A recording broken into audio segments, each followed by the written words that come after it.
Is it just me, or is 2025 giving very much last tomorrow is a fool? Because that's how it's feeling. It's giving very much that. Now, I scroll to my TL and it's always like, will you marry me? I do. We're engaged. Ring. Like, I'm like, babes, love this for you. Love this for you. Or the new trend is, y'all, I think my man is going to propose to me today. Congrats.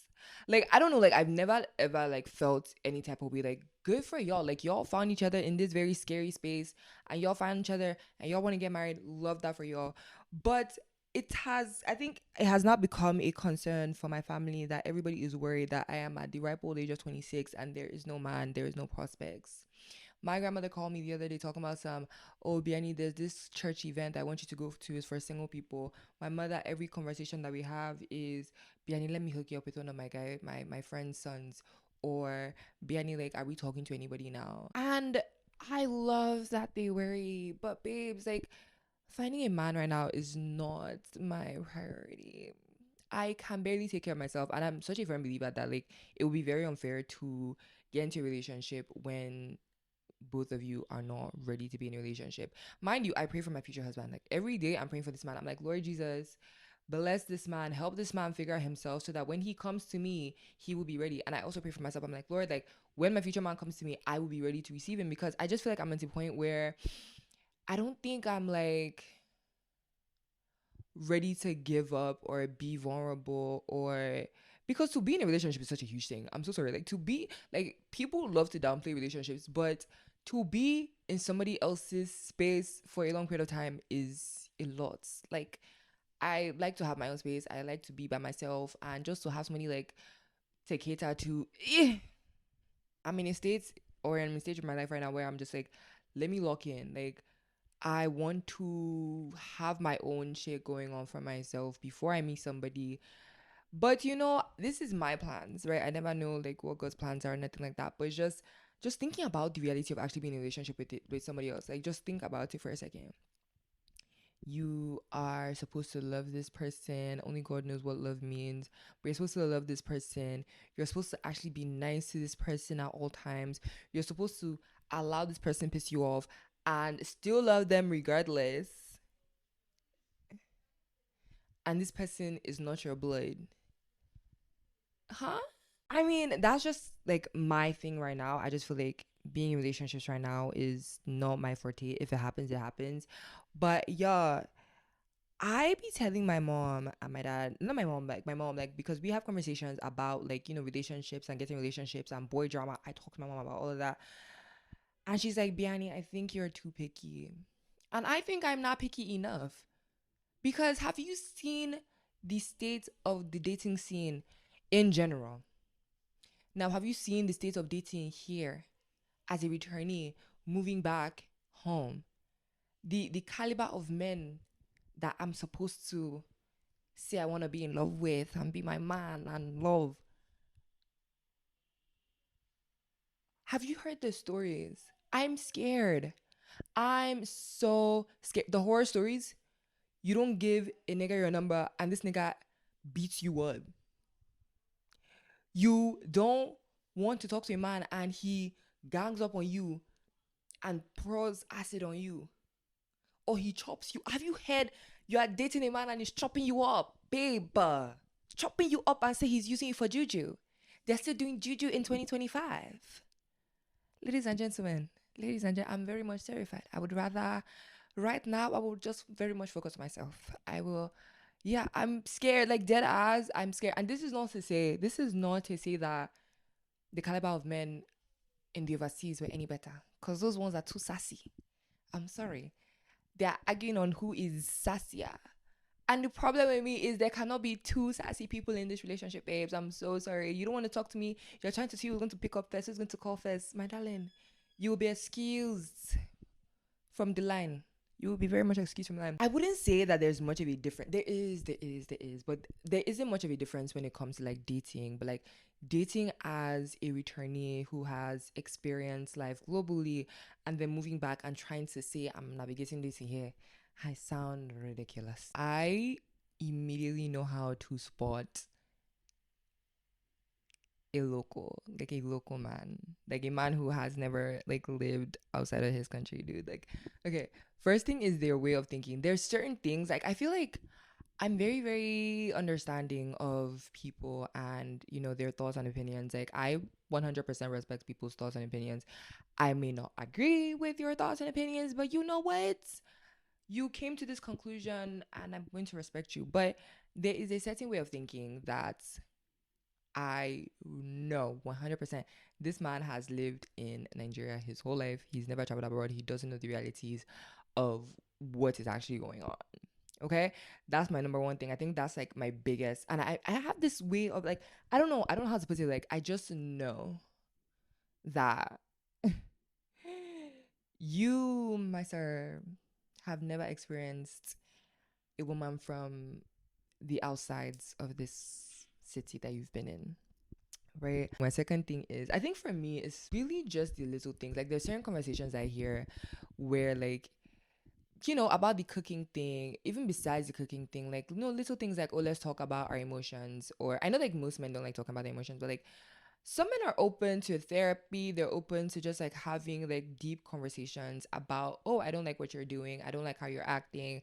I don't like how you portrayed yourself and stuff like that. Like, I feel like when I was abroad, like most men were open to that, as opposed to here where they like immediately shut it down and just like believe that like money can solve the issue, or um you don't want to have the conversation because you don't feel like having the conversation, babes. Yeah, I think like here like communication is very poor, and they think that like gifting as a way to shut people up or just like ending the conversation because you said so. Yeah, that has never really worked for me, and I don't like necessarily like see that as um a way forward for me in terms of just like dating here. But I don't want to be like a bitch, okay? And just like talk about how much I hate men except my future man and all my guy friends. But I decided to get one of my guy friends on.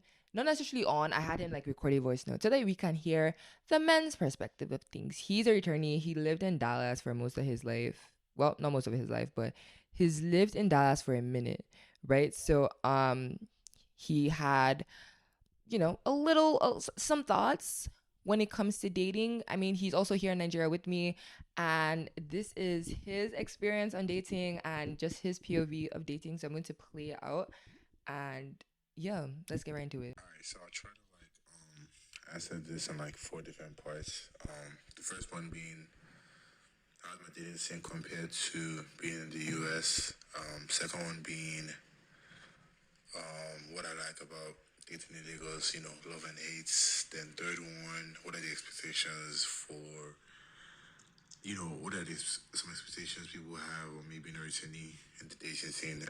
And the fourth one would be, am I actually dating at the moment in Lagos? Okay, that's the breakdown. That's how he's breaking it down. Okay, let's get into the first breakdown. Hold on. All right, so comparing the dating scene between both places, like I always tell my guys, like in Nigeria is blatantly transactional.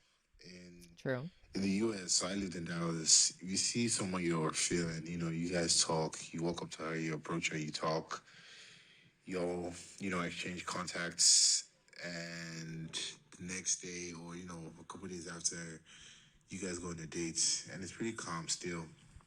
But in Nigeria, it's like it's like off rip, if you go talk to someone, kind of they already dropping hints on some like this is what they're expecting or this kind of niggas they move with or talk to or date like, and I'm just like, I I agree with this. I agree with this because I've noticed it myself. Like, my friends be like, Biani, like, you have to, like, tell him that, like, he needs to pay for your Uber or he needs to buy you a new dress. Like, I said, babes, like, I don't even know this man. We literally started talking like 2, 3 days ago, right? Literally started talking like 2, 3 days ago.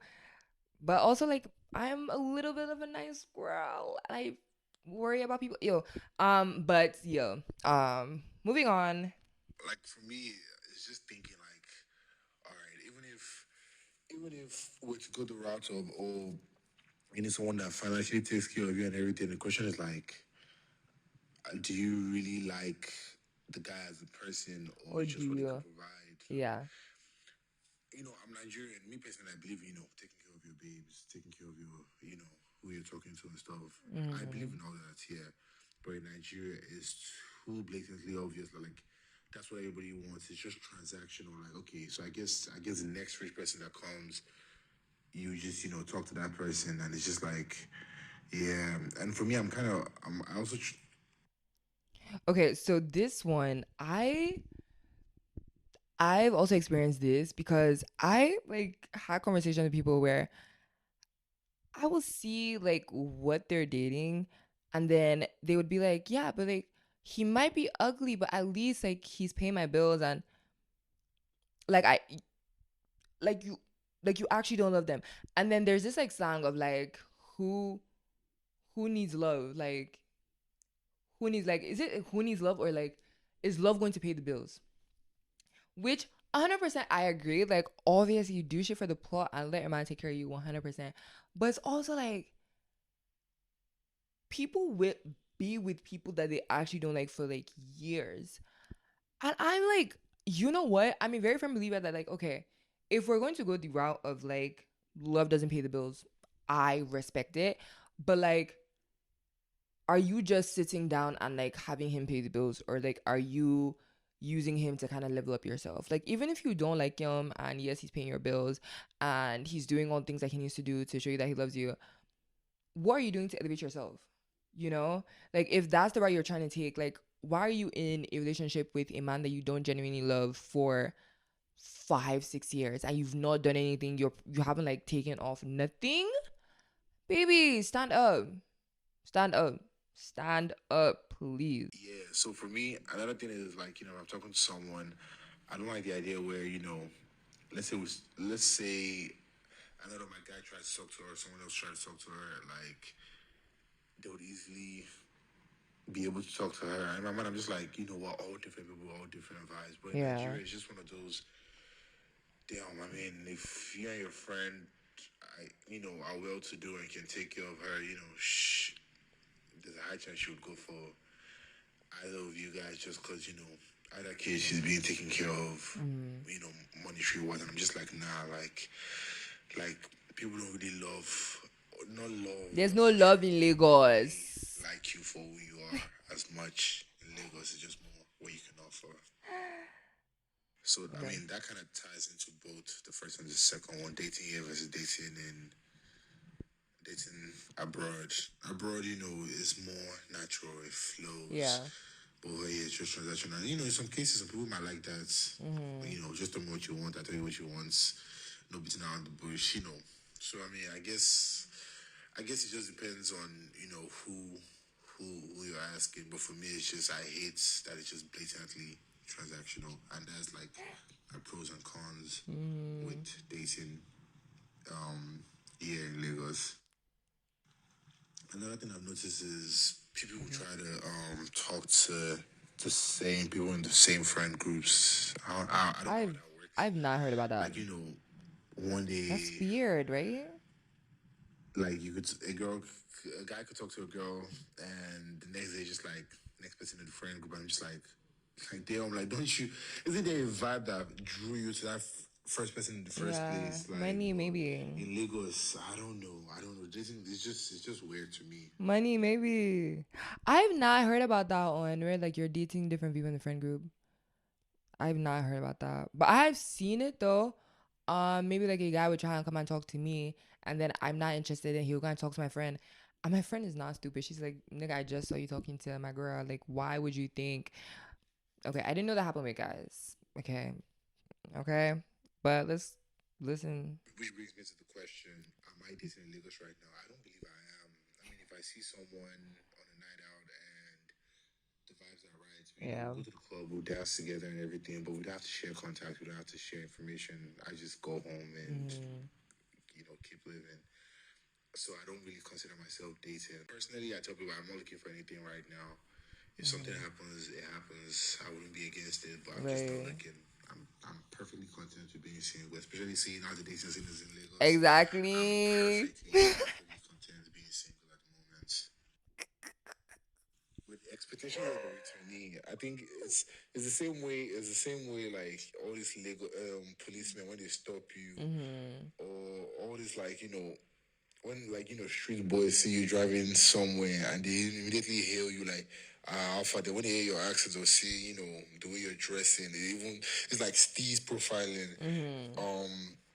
That's how it is in the dating scene too. Like once they hear the way you talk or Yeah. just how you're living or just finding out you just came back, most times it's just okay, this nigga probably returned $2, which also brings it back to the whole transactional side Transactional of thing, yeah. things. Yeah. It's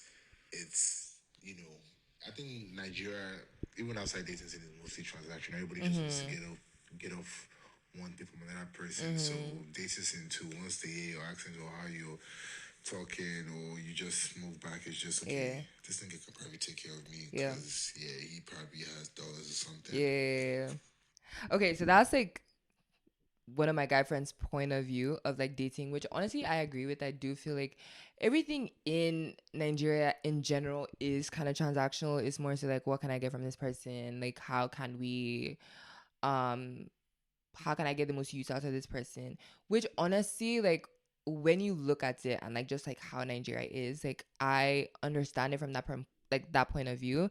But then I also have to remember that like these people are also people.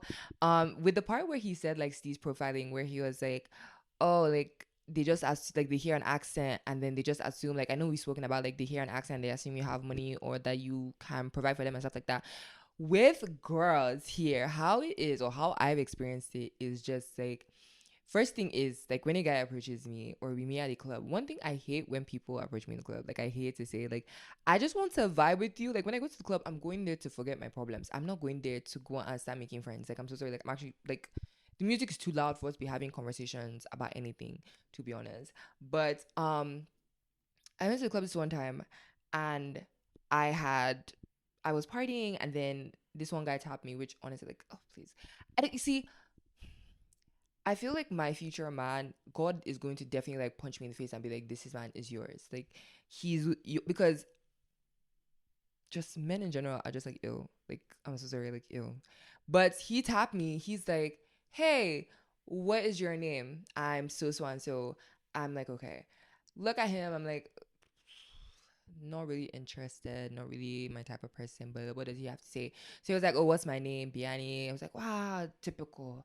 Wow, beautiful. Where are you from? And I was like, from Delta. And he was like, oh, I'm also from Delta. And I'm like, okay, congrats. Like, I hate when people just be assuming that, like, just because we're from the same city or same tribe or whatever, that we're going to immediately click. I hate that. They did that shit to me when I was in school. They'd be like, oh, she's from Nigeria, you're from Nigeria, oh, you people would definitely click. No, I do not know this female. I don't.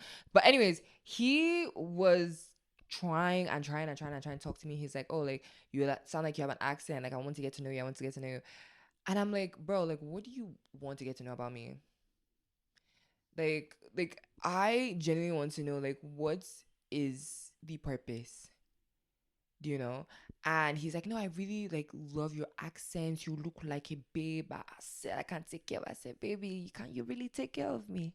I'm very expensive. That's what I like. Can you actually like dead ass like I think it's actually okay to just meet a female, vibe with her, not expect anything and just keep it pushing. Like I'm so sorry. Like yesterday I went to this event and I met a couple of really, really cool guys, had really cool conversations.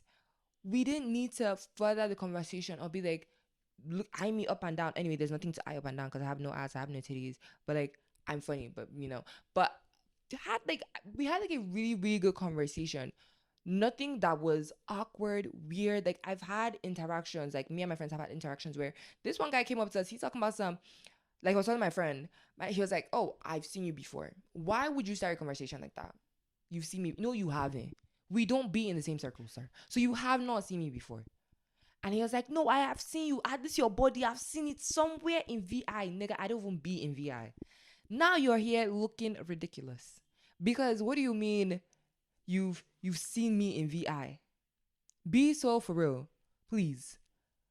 Anyways, I just feel like with what like my guy was saying, I just feel like we need to be more upfront. I feel like I would respect a man more if he came up to me and he was like, "Hey, I think you look hot. I wanna you. So why don't we do that?" The answer will of course be no, because you're rude, crazy, and you've absolutely lost your damn mind, especially if you're ugly. But like, um, I would respect you more because you came out to me and you were like, you know what, this is what I want. I don't want anything too crazy. I don't want you all up. I just want to F you. And it's okay. I would respect that more. I also feel like I also do genuinely feel like guys would appreciate it more if women were just like, hey, I think you're ugly, but you look like you got a lot of money and I want to be taken care of. And is it okay if we pretend like this is a thing and you just spend money on me and I could just be your little trophy right beside you? I genuinely do feel like guys would appreciate that more. But who am I to judge? Y'all tell me if I'm right. Like, would you prefer that? I'm more of a very, I think maybe because I'm a very like upfront person and I just like hate beating around the bush. Like, let's get to the point. What do you want? Why? No, you don't love me because nigga, you don't even know my last name. You know? Um, I feel like I've taken this way out of proportion. But I'm just very, very tired and exhausted. And I really had like a really, really good experience yesterday. I met some really, really cool guys, had really cool conversations with them. Nothing expected. They were really cool. There was no forming involved. It was just like a genuine conversation, which I really liked, you know? And I feel like we need more of that. I think now that I've been back, I feel like there's like I said in the previous episode, there's this performative energy where you're trying to be so cool that my nigga, like you lose yourself, right? I would like I recently started getting anxiety because I feel like I be doing too much in terms of just like here it's very very like everybody is trying to be so cool and everybody's trying to be so like put together and give off a certain aesthetic, and the aesthetic is like this calm girl, cool, mysterious, and I've tried to be mysterious. It's never worked out for me. Like I'm too just out there to be mysterious. I'm so sorry. Like literally, I'm too out there to be mysterious. And I started getting anxiety from it because I was just like, okay, like I just feel like I'm doing too much. And I'm sure like the guys think I'm doing too much, which is so stupid because the fuck? Biani? I've never thought like this. I've only thought like this once. And this was like an experience in college with one of my supposed guy friends who was making me feel some type of anyways. And then I was like, never in my life am I ever going to feel like this. And then I come back and I'm thrown into this dating scene where I'm genuinely trying to meet people, be friends with guys first before we even start talking about anything else. And I'm feeling insecure, not of my body, but of my personality, of who I am, because I'm trying to like fit into a certain like Nigerian girl aesthetic. I said, you know what, Biani, like I'm done. Like literally, I've gotten to the stage now where it's like if you cannot handle the crazy, and this is not to say that oh like I'm like out of this world or whatever, like I do too much or whatever. I'm just a very like I love people. I love to be around people. I'm a very, very big extrovert. I love conversation with people. I love to add life. Like I love to fill my cup. I love to fill other people's cups. And if people are uncomfortable with that, I don't really know what to tell you. I don't really know what to say. I can't change myself. I can't do it. But that's just like my 2 cents on this whole like dating situation. Um I just feel like we need to be more direct with people. Everybody just needs to be like, hey, I don't really like you, but you got money, okay? And I feel like I need to be taken care of. I'm at a point in my life right now. A lot is going through me, and I just need somebody to take it with the burden. You know, that's what I feel personally. My opinion. Okay. Also, I was saying this on my private story. I feel like nobody dates. Nobody. We don't court anymore. Everybody just rush in. Like I would be having conversations with people, and they're like, "Oh, like, so what do you like to do for fun sexually?" How did we get there? How can you just what ask okay, ask me what my favorite color is, please. Please ask me what my favorite color is. Because honestly, I need us to bring back courtship. Like be excited to plan something. Be, you know, like miss me. call me. I'm sorry. Like, I'm so, like, I mean, hopeless romantic. What can a girl do? But, like, I miss that. Like, I miss us, like, you know, being abroad, people be out there like, oh, like, what do you do for fun? Intentionally planning dates. Or they would ask me like, oh, what is my favorite? I'm at the mall right now. Like, what do you want? Like, what snacks do you want? While I come before I come over. And maybe I talked about this like maybe like 3-4 weeks ago, and they come and visit me. Maybe after that, and then they buy the exact. Be intentional, please. Everybody's rushing. Last to marry is not a fool. Last marry is not a fool. Also, first marry is also not a fool. But like, if we're going to, I just feel like being in a relationship is such a huge thing to me. And if we're going to be in a relationship, that is a responsibility in itself. Okay, like that is a responsibility in itself to yourself to like stay true to who you are and not change like the core parts of you, and also to the person that you're with, to uplift them and to be there for them when things are not their best, and to be their biggest cheerleader. Because I see it as such a huge responsibility to like love someone and to care for someone so deeply that like you would give up yourself for that person, and if I'm going to do that for a person, someone, it has to be the right person. Like, I'm not like, and I'm going to be intentional about it because I don't have time to be wasting. That's just my thing. But that's just my 2 cents on this whole dating situation, babes. I'm being a returnee and dating. I'm still very much terrified of dating, and um, but shit, y'all be safe out there. Anyways, you guys, that wraps it up for this episode. I really hope you guys enjoyed this episode. I really enjoyed it. Just talking my shit. You know what I'm saying? But anyways, like I said, I've been saying, make sure you guys are, reaching out to us on the Wannabe hotline and just sharing your 2 cents and just sharing your thoughts. And also, if you are a returnee to your home country, what is dating for you, babes? Like, literally, like, I need to know. Both men and women. I had my guy tell me while talking about how it's so transactional here in the US. How is it for you? Like, what is your vibe? Are you done? Are you tired? Would you prefer to just have more direct conversations, or are we just going to be dilly-dallying and beating around the bush? Let me know, y'all. Let me know, and I'll see you guys next week. Love you. Kisses. Bye.